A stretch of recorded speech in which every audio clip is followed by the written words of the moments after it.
So hello my dear students, I hope you are in your houses and enjoying the quarantine time with your family। और बहुत बच्चे PUBG शबजी खेल रहे हैं, क्यों? एकदम फनाफन चल रही है, लूडो शूडो, ठीक है। तो 10th से जो पार कर रहे हैं 11th के लिए आ रहे हैं, and if you are opting for science तो थोड़ा सा सीरियस होने का मौका आ गया, लम्हा आ गया है, क्योंकि अगर आप इस इंतज़ार में रहेंगे कि यार कब हमारा स्कूल खुले और हम तब अपनी कोचिंग और स्कूल की पढ़ाई चालू करेंगे, तो I think that's a little bit a bad idea. क्योंकि अगर आप इस इंतज़ार में हैं तो वो बेटा इंतज़ार थोड़ा लंबा हो सकता है, और लंबा से आपका जो फाइनल एग्ज़ाम है वो बड़ा करीब हो जाएगा, यानी कि आप लेट हो जाएंगे।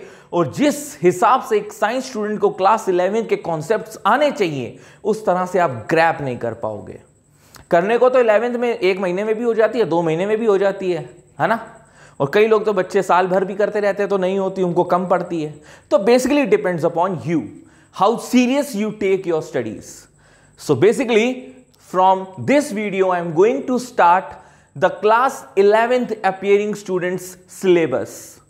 कुछ वीडियोस 11th की मेरे चैनल में ऑलरेडी पड़ी हैं, that is related to chemical bonding, you can have a look for that। Second chapter है, चाहे ISC हो चाहे CBSE, सब में कॉन्सेप्ट सेम रहेंगे। तो शुरू करो भैया, एटॉमिक स्ट्रक्चर। बिल्कुल आराम से इत्मीनान से मैं आपको एक एक चीज पढ़ाऊंगा, ठीक है ना। From the basic level to the higher level हर तरीके के क्वेश्चंस करवाऊंगा, चाहे वो NCERT के हों, चाहे वो JEE के हों, चाहे वो नीट के हों। आप क्या करो, चुपचाप एक कॉपी उठा लो, 2-3 कलर के पेन उठा लो, ब्लैक ब्लू एकदम माहौल बनाकर, ग्रीन लाल पेन लेकर बैठ जाओ, और जो जो मैं कहता जाऊं उसके नोट्स बनाते रहो, ठीक। अच्छे बच्चों के लिए तैयार हो? पक्का? इधर तैयार ना? ठीक है। तो एटॉमिक स्ट्रक्चर में मैं कुछ लिखूं उससे पहले मैं आपको रिलेट कर देना चाहता हूं, ये चैप्टर आपकी लोअर क्लासेस से रिलेटेड है प्यारे बच्चों। किस तरह से? अच्छा, याद रहेगा आपको वो इलेक्ट्रॉन की डिस्कवरी किसने करी थी? J.J. Thomson, very good. Proton की Goldstein, very good. Neutron Chadwick, very good. तो इस तरीके के आपने कुछ डिस्कवरीज पढ़ी थी। तो अगर आप बुक खोलेंगे, आपके पास अगर क्लास 11 की बुक हो, तो स्टार्टिंग में वही चीजें दोहराई गई हैं जो आप लोगों ने शायद 8, 9, 10th लेवल पे पढ़ी थी। तो मैं उसको अब दोबारा बताना नहीं चाहूंगा, आप वहीं से रिवाइज कर लेंगे तो आपको सारे कॉन्सेप्ट्स पता चल जाएंगे। फिर आपका आता था, आपने ये भी पढ़ा है, थॉमसन प्लम पडिंग एक्सपेरिमेंट पढ़ा होगा, रदरफोर्ड अल्फा स्कैटरिंग एक्सपेरिमेंट पढ़ा होगा। तो हाँ, रदरफोर्ड से हम लोग थोड़ी सी बात करना चालू करेंगे, लेकिन लेटर ऑन। और इन मॉडल्स में जो हल्का फुल्का सक्सेसफुल था ना, जो हल्का फुल्का एटम के बारे में बता पाया था, उसके आसपास के माहौल को बता पाया था कि एक उसके अंदर न्यूक्लियस होता है, न्यूक्लियस के सराउंडिंग ऑर्बिट्स होते हैं, ऑर्बिट्स में इलेक्ट्रॉन्स रिवॉल्व करते हैं, ऐसा सब कुछ हम लोग जो है बोर ऑर्बिट के अंदर पढ़ेंगे। It is like one of the most successful you can say the atomic model among these scientists। तो बोर मॉडल में जाने से पहले आपको कुछ मैं टर्म से रूबरू कराना चाहता हूं, ठीक है? तैयार है? चलो, सबसे पहला term, what is the nature of electromagnetic radiations. Heading डालिए, nature of electromagnetic radiation. Nature का मतलब समझ लो मैं किस बारे में कह रहा हूं। कई लोग कहते हैं कि रेडिएशन यानी कि लाइट के अंदर पार्टिकल नेचर होता है। कई साइंटिस्ट का मानना है कि उनके अंदर वेव नेचर होता है, लेकिन रिजल्ट जो फाइनली आया वो ये है कि रेडिएशन के अंदर डुअल नेचर होता है, यानी कि पार्टिकल नेचर भी होता है और वेव नेचर भी होता है। तो रिजल्ट क्या आया था? Dual nature of radiation. इस बात का ध्यान रखिएगा। अब इलेक्ट्रोमैग्नेटिक रेडिएशन से जो ये कहानी शुरू हुई पार्टिकल नेचर और वेव नेचर की, जो लड़ाई हुई साइंटिस्ट के बीच में, आओ उस इतिहास को, उस इंट्रोडक्शन को थोड़ा सा रूबरू कर लें। सबसे पहले आपके पास न्यूटन भाई साहब हैं, हर जगह आते हैं ये, है ना। न्यूटन ने अपनी कॉर्पस्कुलर थ्योरी दी थी, कॉर्पस्कुलर थ्योरी ऑफ लाइट कहते हैं जिसे। उस कॉर्पस्कुलर थ्योरी ऑफ लाइट में न्यूटन भाई साहब ने यह बताया कि luminous object emits light in the form of particles, where corpuscles means particles, इसीलिए थ्योरी का नाम कॉर्पस्कुलर थ्योरी है। तो न्यूटन के हिसाब से लाइट, अगर कोई ल्यूमिनस ऑब्जेक्ट लाइट फेंक रहा है तो लाइट के अंदर किस तरीके का नेचर है बच्चों? पार्टिकल नेचर है, ठीक है। इसके लिए न्यूटन ने एविडेंस भी दिया था। एविडेंस के तौर पे इसने लाइट के दो इंपॉर्टेंट फिनोमिना समझाए। टू इंपॉर्टेंट फिनोमिना वर एक्सप्लेन्ड थ्रू कॉर्पस्कुलर थ्योरी या थ्रू पार्टिकल नेचर। किसने समझाए थे? न्यूटन ने समझाए थे। और वो दो इंपॉर्टेंट फिनोमिना कौन से थे? एक था रिफ्लेक्शन और एक था रिफ्रैक्शन। न्यूटन ने कहा मैं कोई भी चीज ऐसे नहीं बोलता हूं कि हवा में आई और मैंने बता दी। ये दो प्रूफ हैं, reflection and refraction, which are basically the two important light phenomenas and they supports the particle nature. Okay, very good. उसके बाद न्यूटन को थोड़ा सा डिफीट करने की कोशिश करी एक नए साइंटिस्ट ने जिसका नाम था हाइगेंस। हाइगेंस ने कहा कि light travels from one place to another in the form of waves। बिल्कुल एकदम कट्टर दुश्मन, भाग तेरी, तूने बोल कैसे दिया पार्टिकल नेचर।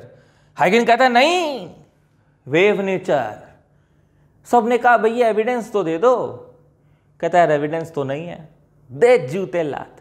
अरे भैया एविडेंस नहीं तो कहां से तुम बोल रहे हो? तो इसकी जो थ्योरी थी वो निग्लेक्ट कर दी गई because of the absence of any kind of experimental verifications. After this young, Thomas young या यंग थॉमस, ये साइंटिस्ट आए। इसने लाइट के दो इंपॉर्टेंट फिनोमिना समझाए। कौन से? डिफ्रैक्शन और इंटरफेरेंस।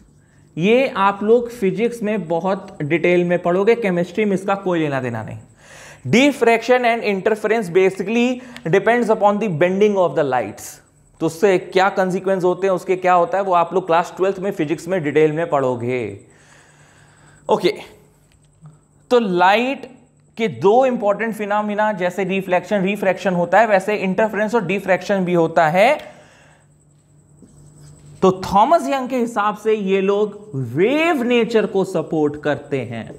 तो एक्सपेरिमेंटल वेरिफिकेशन जैसे न्यूटन ने दिया था ना लाइट का, ये दो समझाकर, थॉमसन यंग ने भी दे दिया ये दो समझाकर।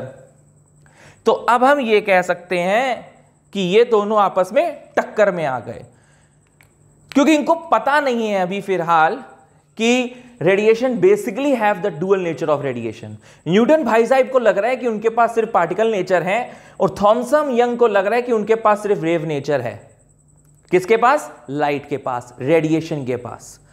तो हुआ क्या, इसके बाद आया मैक्सवेल, जिसको हम लोग कहते हैं Maxwell electromagnetic theory of radiation. इसको आप जरा नोट कर लें आराम से स्क्रीन। अराउंड 1870, डेट्स याद रखनी जरूरी नहीं है, Maxwell theory of electromagnetic radiations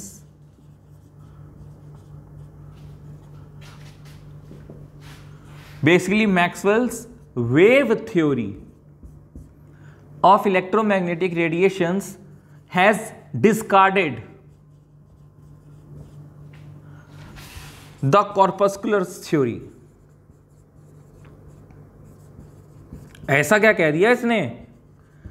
इसने बहुत बढ़िया बात कही, जरा सुनना। इसने कहा when an electrically charged particle moves under acceleration,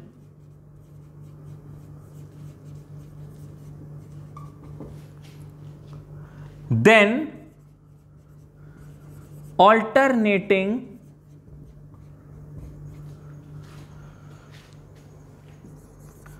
electrical and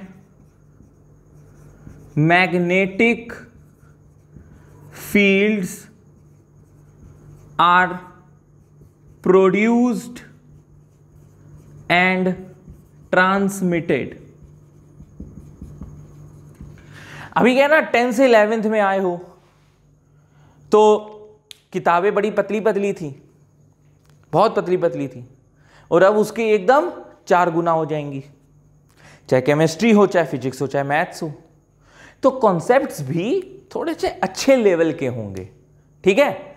अगर आपको हल्की सी भी कठिनाई लग रही है या दिक्कत आ रही है कि ये हो क्या रहा है, तो थोड़ा सब्र रखो। It's just the introduction which I am talking about.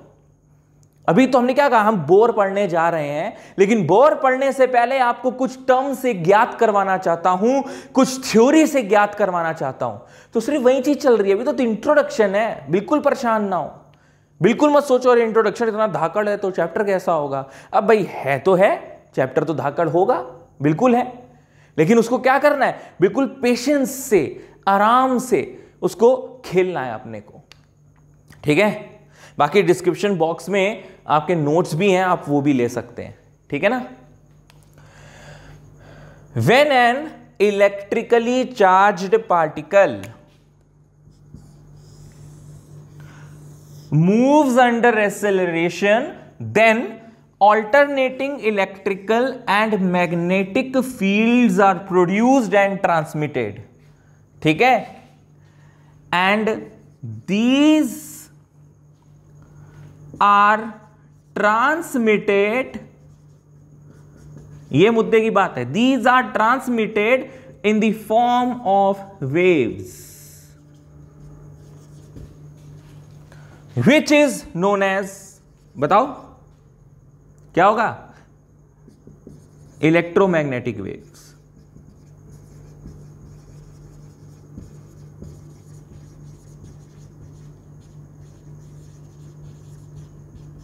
which is known as electromagnetic waves और radiations। तो अब से तुम्हें कोई पूछे यार इलेक्ट्रोमैग्नेटिक वेव्स का मतलब क्या होता है, तो अभी तुम ये सोचो कि आपने सिर्फ हेडिंग जो मैंने डाली थी उसका मतलब सीखा है तुम लोगों ने। नेचर का मतलब किसके अंदर पार्टिकल नेचर है कि वेव नेचर है। रिजल्ट आपको पता है क्या कि डुअल नेचर है। Radiation always haves a dual nature, it has the particle nature as well as it has the wave nature. But उससे पूर्व कुछ कहानियां बनी होंगी। तो पहले हमने न्यूटन की बात करी, उसने बोला पार्टिकल नेचर जिंदाबाद। फिर हाइगेंस आया, उसने कहा वेव नेचर जिंदाबाद। लेकिन हाइगेंस के पास कोई एक्सपेरिमेंटल वेरिफिकेशन नहीं था, इसलिए डिस्कार्ड कर दी गई। उसके बाद कौन आया? Thomas young. उसने क्या कहा कि अगर न्यूटन भाई साहब आप ये कह रहे हैं कि लाइट पार्टिकल नेचर है और इस आधार पे कह रहे हैं कि वो रिफ्लेक्शन और रिफ्रैक्शन को सपोर्ट करता है, तो मेरे दोस्त तुम गलत हो। क्योंकि लाइट के दो इंपॉर्टेंट फिनोमिना डिफ्रैक्शन और इंटरफेरेंस वेव नेचर को सपोर्ट करते हैं। उसने दिखाया। तो यानी कि कहानी क्या चल रही है? दोनों की तरफ चल रही है, पलड़ा दोनों का भारी है भैया। फिर मैक्सवेल भैया ने क्या कहा? उसने भी वेव थ्योरी को सपोर्ट किया। किस तरह से? उसने कहा कि अगर कोई इलेक्ट्रिकली चार्ज पार्टिकल को आप एक्सेलरेट करते हैं तो वो प्रोड्यूस करेगा, क्या प्रोड्यूस करेगा? Alternating electric and magnetic fields. क्या प्रोड्यूस करेगा? एक बार फिर से बोलो, ध्यान दो मेरी बात में। मैं क्या कह रहा हूं कि कोई भी इलेक्ट्रिकली चार्ज पार्टिकल या बॉडी जब एक्सेलरेट होगी या जब मूव करेगी, then it will produce, it will transmit the electric and magnetic fields which are further transmitted in the form of the waves which are known as electromagnetic waves or electromagnetic radiation। अब ये electromagnetic world क्यों दिया गया इसको? क्योंकि वो क्या produce कर रहा है? इलेक्ट्रिक और मैग्नेटिक फील्ड। तो इलेक्ट्रो इलेक्ट्रिक, मैग्नेटिक मैग्नेटिक। आई बात समझ में? ठीक है।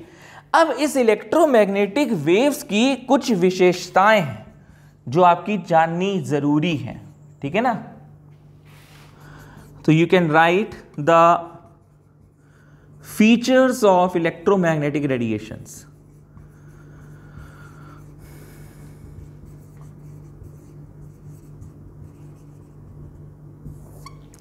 तो सबसे पहली बात, it does not require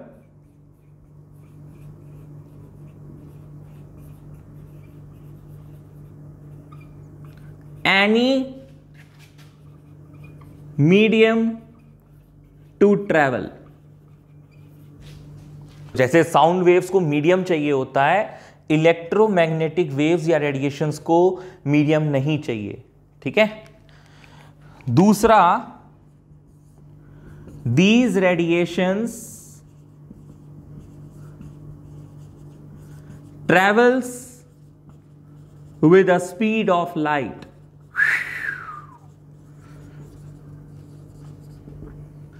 These radiation travels with the speed of light। तीसरा बहुत इंपॉर्टेंट है, क्या कहता है तीसरा पॉइंट? तीसरा पॉइंट कहता है its direction of propagation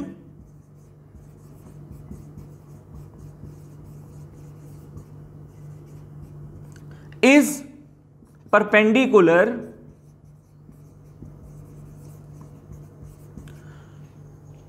to electric and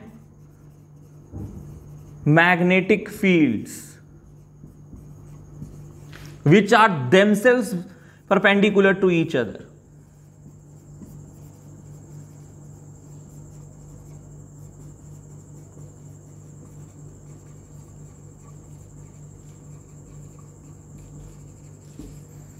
handwriting थोड़ी गंदी हो गई भैया, माफ करना।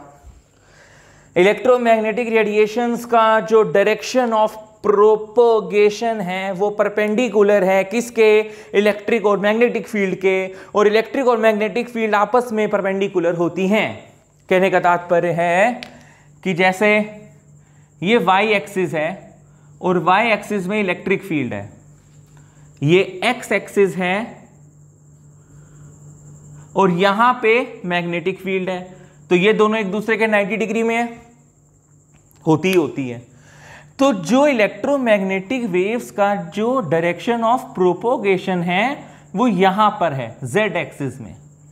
सो its direction of propagation is perpendicular to electric and magnetic field. तीन ही एक्सिस होती हैं x y z.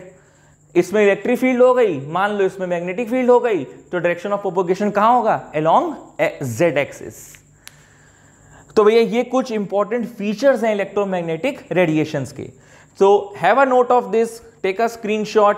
Let's move towards some important characteristics of wave. अब यार वेव पर इतनी बातें हो रही हैं तो वेव के कुछ इंपॉर्टेंट कैरेक्टरिस्टिक्स या इंपॉर्टेंट टर्म्स पे बात कर ली जाए. So let us now discuss about some characteristics of waves.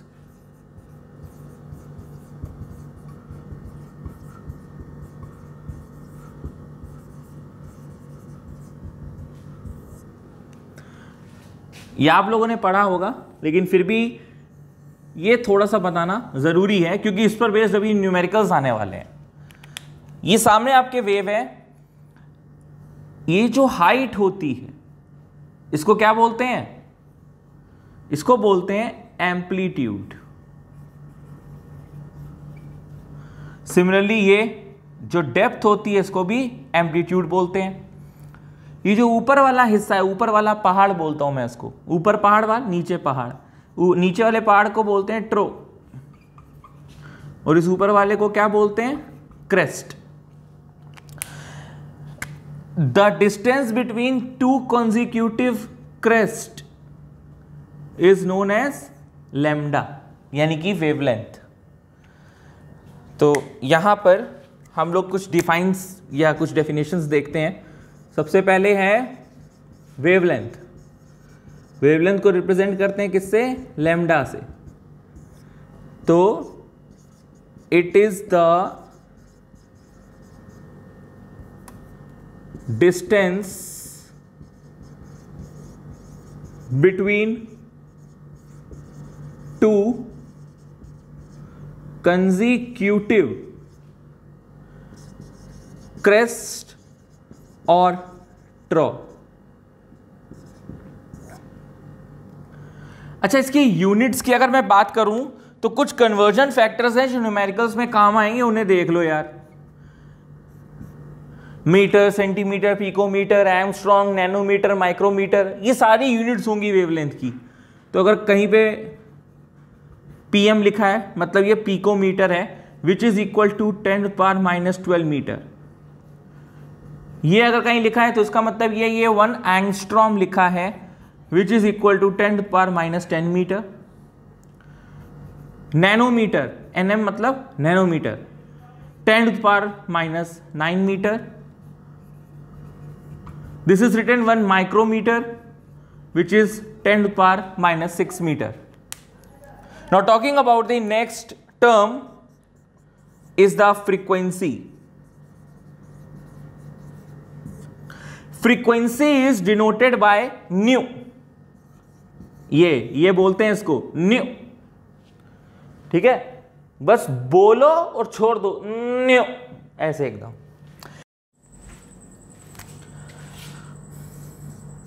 तो it is defined as number of waves passing through a point in 1 second. ठीक है, it is the number of waves passing through a point in 1 second. Unit की बात करें hertz या per second, and 1 cycle per second is equal to 1 hertz. 1 cycle per second is equal to 1 hertz. Frequency और wavelength के बीच में relationship है, वो क्या है? Frequency is equal to c by lambda. अभी काम आएगा. Frequency is equal to c by lambda, जहां पे c क्या है? Speed of light. कितनी होती है? 3 × 10⁸ metre per second. Talking about the next term is the wavelength, amplitude, and you can write the definition for amplitude. It's very simple. It's the height of the crest, or you can say it is the depth of the trough. The last term you should know about is the wave number, denoted by nu bar. So it is the number of waves passing through 1 centimeter length, या ये कह लो it is the reciprocal of lambda, और it is reciprocal of lambda. तो wave number का ये formula होता है, wave number is equal to 1 by lambda. तो लैम्डा की जितनी यूनिट्स हैं उसकी अपोजिट वेव नंबर की होंगी. तो ये 3 टर्म्स, डेफिनेशंस, यूनिट्स, ये छोटे मोटे फॉर्मूले याद रखने का अभी न्यूमेरिकल्स में काम आएंगे. तो have a look on it. Let's proceed further. So since we are able to know that there are a thing which is known as electromagnetic radiation, and some kind of wavelengths and frequencies are associated with it. So what you are able to find is that these electromagnetic radiations, means different kind of electromagnetic radiations, are existing in particular one spectrum which is known as electromagnetic spectrum. So the next thing is electromagnetic spectrum. क्या होता है? It is the arrangement, साथ साथ लिखते जा रहे हो ना, नोट्स बन रहे हैं आपके?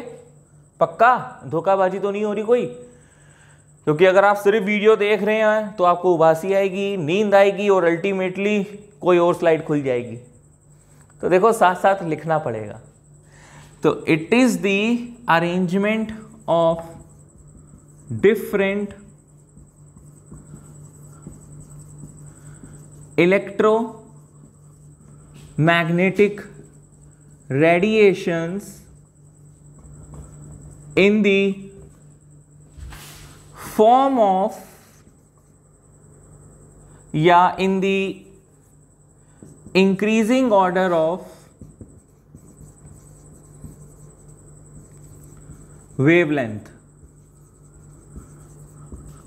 Or you can also say that since wavelength and frequency are inversely proportional to each other, ये चीज हम लोग ने भी देखी कि frequency is equal to c by lambda, तो आप ये भी कह सकते हो. और in decreasing order of frequency.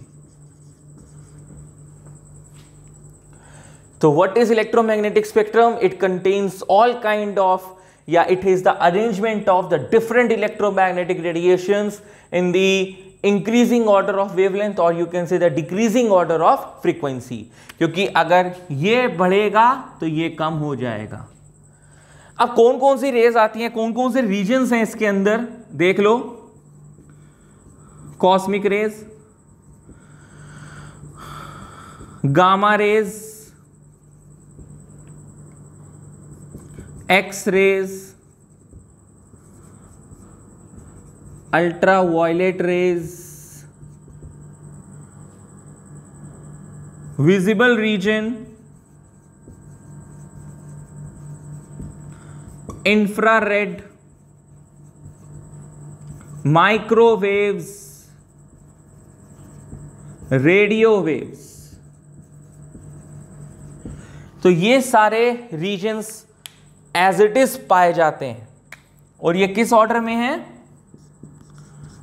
In the increasing order of wavelength या डिक्रीजिंग फ्रीक्वेंसी. अच्छा, हम लोग कौन से रीजन को देख सकते हैं बताओ? हम लोग विजिबल रीजन को देख सकते हैं, जहां पे फर्दर क्या है बच्चों? वेब ग्योर.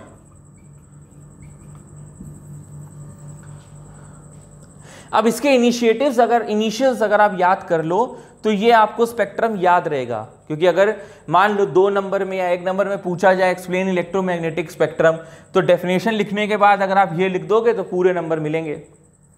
तो कल्लू गुप्ता, कल्लू सी से, गुप्ता गामा से, देहात गांव का आदमी था, वो एक्सरे कराने गया था अपना, ठीक है, मोच लगी थी उसके पैर में, या कह लो एक्सीडेंट हो गया। अब वो देहाती आदमी दुकान तक पहुंचा तो नाम भूल गया कि एक्सरे कराना है। भैया के पास गया, कहता है भैया जरा कर दो। कहता क्या कर दें? कहता है वो साला ससुरा जो होता है ना, पैर में जो कट जाए वो करना होता है। कहता है क्या? कहता है अरे तुम यूवी कर दो। यूवी कर दी, वो निपट गया, मर गया। तो कल्लू गुप्ता एक्सरे कराने गया था, करवा लेता तो बच जाता, लेकिन उसने क्या करवा ली? यूवी। तो यूवी में तीनों आ गए, यूवी, तो क्या हो गया? मर गया। तो कल्लू गुप्ता एक्सरे कराता तो बच गया, यूवी करा ली तो मर गया। तो here we are concluding our part 1 of the atomic structure, which deals with the nature of the electromagnetic radiations. Nature means it has a dual nature basically, that means the particle nature as well as the dual nature. But there has been some conflicts in the past between these scientists. Like first of all, the Newton says something else, that it is a particle nature, corpusculus theory. Then came Huygens, then came Thomas Young, then came Maxwell, and they all contradict with each other. Later on also, अब इसके बाद जो part आने वाला है उसमें आप पढ़ेंगे कि प्लैंक्स आया था, उसने भी पार्टिकल नेचर को सपोर्ट किया। फोटो इलेक्ट्रिक इफेक्ट, वो भी पार्टिकल नेचर सपोर्ट कर रही है। तो अभी ये सिलसिला जारी रहेगा, लेकिन ये एक चैप्टर का बहुत शॉर्ट सा इंट्रोडक्शन था। इस पर बेस्ड न्यूमेरिकल्स मैं प्लैंक्स थ्योरी के साथ करवाऊंगा, ठीक है। तो इस पार्ट में हम लोगों ने क्या क्या पढ़ा? नेचर ऑफ इलेक्ट्रोमैग्नेटिक रेडिएशन, जो कि डुअल नेचर है। उसके बाद इलेक्ट्रोमैग्नेटिक रेडिएशन क्या होती है? When an electrical charge particle moves under acceleration, it will produce and transmit the alternating electric and magnetic field, and these fields travels in the form of the waves which are known as the electromagnetic radiations or electromagnetic waves. अब तक याद हो जानी चाहिए थी ये definition, ठीक है। और फिर उसकी कुछ कैरेक्टरिस्टिक्स कि वो अपना स्पीड ऑफ लाइट से ट्रैवल करती हैं, इसको ट्रैवल करने के लिए कोई मीडियम नहीं चाहिए। और तीसरी और इंपॉर्टेंट पॉइंट कि इसका जो डायरेक्शन ऑफ प्रोपोगेशन है वो परपेंडिकुलर है इलेक्ट्रिक और मैग्नेटिक फील्ड के। और उसके बाद हम लोगों ने वेव्स के कुछ बेसिक चीजें पढ़ी कि एम्पलीट्यूड क्या होता है, क्रेस्ट रो क्या होता है, वेवलेंथ क्या होते हैं, एंड एक्सेट्रा। और ये लास्ट में electromagnetic spectrum. I hope you have got all the concepts. Stay tuned, the Chemistry Ka Sagar by Sagar Varjatia, for the next part, which deals with the Planck's quantum theory and the numericals related to part 1 as well as part 2.